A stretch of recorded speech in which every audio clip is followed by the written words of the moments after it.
నేను ప్రియాంక బులెటిన్లో డీటెయిల్స్ చూద్దాం. రాష్ట్రంలోని విద్యాలయాల్లో కుల వివక్ష నివారణ నిర్మూలనకు రాష్ట్ర ప్రభుత్వం ప్రత్యేక చట్టాన్ని తీసుకురాబోతోంది. కుల మత జాతిపరమైన వివక్ష తలెత్తకుండా చర్యలు తీసుకోబోతోంది. ఇందుకోసం అసెంబ్లీలో బిల్లును ప్రవేశపెట్టనుంది.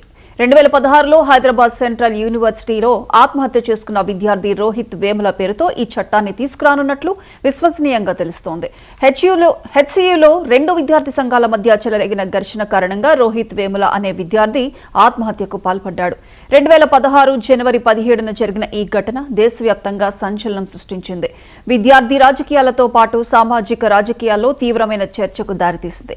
అంతేకాకుండా విద్యాసంస్థల్లో దళితులు, పీడిత వర్గాలపై వివక్ష ఉందన్న ఆరోపణలు వెల్లువెత్తాయి. రోహిత్ వేముల సహా మరో 3 విద్యార్థులు క్లాసులకు హాజరు కావచ్చునని, కానీ మెస్కు, హాస్టల్కు రాకూడదంటూ బహిష్కరించడంతో వివాదం మొదలైంది. బహిష్కరణకు గురైన ఆ విద్యార్థులంతా హాస్టల్ బయటే అడ్మినిస్ట్రేటివ్ బ్లాక్ సమీపంలో చిన్న గుడారం వేసుకుని వెలివాడగా దానికి నామకరణం చేసి అక్కడే నిరసన ప్రారంభించారు. సుదీర్ఘ పోరాటం అనంతరం రోహిత్ ఆత్మహత్యకు పాల్పడ్డాడు. రోహిత్ మృతి నేపథ్యంలో విద్యాసంస్థల్లో, విశ్వవిద్యాలయాల్లో కుల వివక్ష నిర్మూలనకు చట్టం తీసుకురావాలని, దానికి రోహిత్ వేముల చట్టం అని పేరు పెట్టాలని డిమాండ్లు వచ్చాయి. ఈ క్రమంలోనే ఎన్నికల మేనిఫెస్టోలో కాంగ్రెస్ పార్టీ రోహిత్ వేముల చట్టాన్ని తీసుకొస్తామని ప్రకటించింది. ఆ మేరకే చట్టానికి రూపకల్పన చేసింది.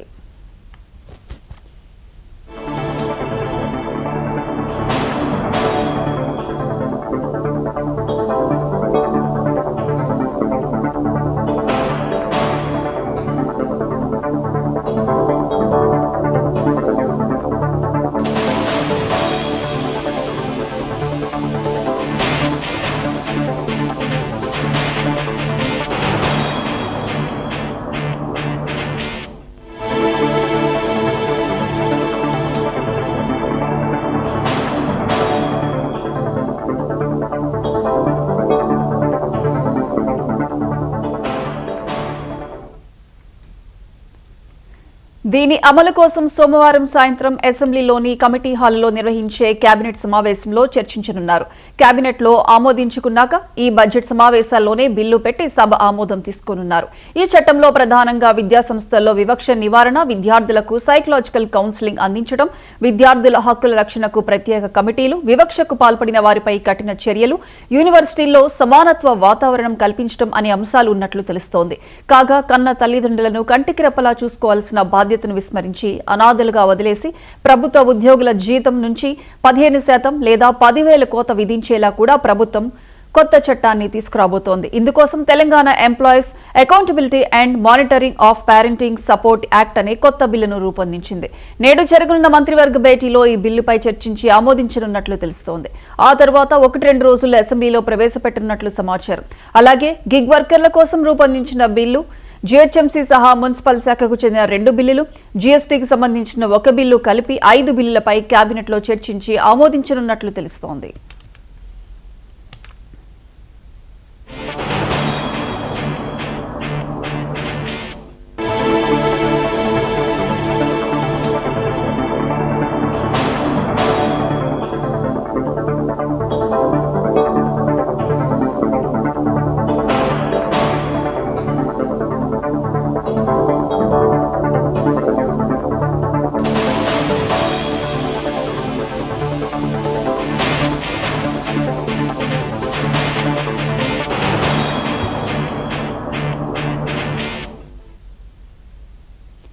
గవర్నర్ కోట ఎమ్మెల్సీల వ్యవహారం కూడా కేబినెట్లో చర్చకు రానుంది. గవర్నర్ కోట కింద కోదండరాం, మంత్రి అజారుద్దీన్ పేర్లను గతంలోనే ప్రతిపాదించారు. ఇటీవల సుప్రీంకోర్టులోనూ వీరి నియామకానికి సంబంధించి ప్రభుత్వానికి కొంత అనుకూల నిర్ణయం వచ్చింది.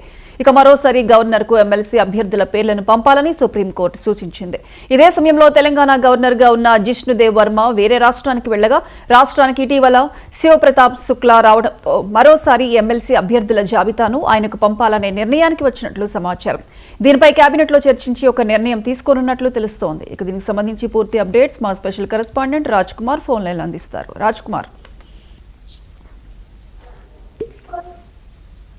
ప్రియాంక, తెలంగాణ కేబినెట్ సమావేశం మాత్రం ఈ రోజు జరగనుంది. దీనికి సంబంధించినటువంటి కొన్ని కీలకమైన అంశాలు చర్చించి నిర్ణయాలు కూడా తీసుకునే అవకాశం ఉంది. దీనికి సంబంధించినటువంటి అంటే ఈ యొక్క కేబినెట్ లో మాత్రం కీలక నిర్ణయాలు తీసుకునే దాంట్లో మాత్రం ముఖ్యంగా ఏదైతే తల్లిదండ్రులకు సంబంధించి ప్రభుత్వ ఉద్యోగులు తల్లిదండ్రులను చూడకుండా ఉండే వారిపై కూడా జీతంలో కోత విధించే విధంగా కూడా చట్టం తీసుకురానున్నారు. దానికి సంబంధించి ఒక జీతంలో 15% లేదా 10,000 కటింగ్ కూడా చేసే అవకాశం ఉన్నట్టు కూడా తెలుస్తా ఉంది. ఎందుకంటే తల్లిదండ్రులకు సంబంధించినటువంటి వారు ఉద్యోగం వచ్చిన తర్వాత కనీసం వారిని పట్టించుకోకుండా ఎవరైతే ఉంటారో వారిపై ఈ యొక్క చట్టం వర్తించేలా కూడా తీసుకురానున్నారు. దీనికి సంబంధించి ప్రభుత్వం కొత్త చట్టం తీసుకొచ్చే అవకాశం ఉంది. అదేవిధంగా జిహెచ్ఎంసి బిల్లు కూడా ప్రభుత్వం ఇప్పటికే 3 జిహెచ్ఎంసీగా విలీనం చేసిన నేపథ్యంలో ఈ యొక్క 3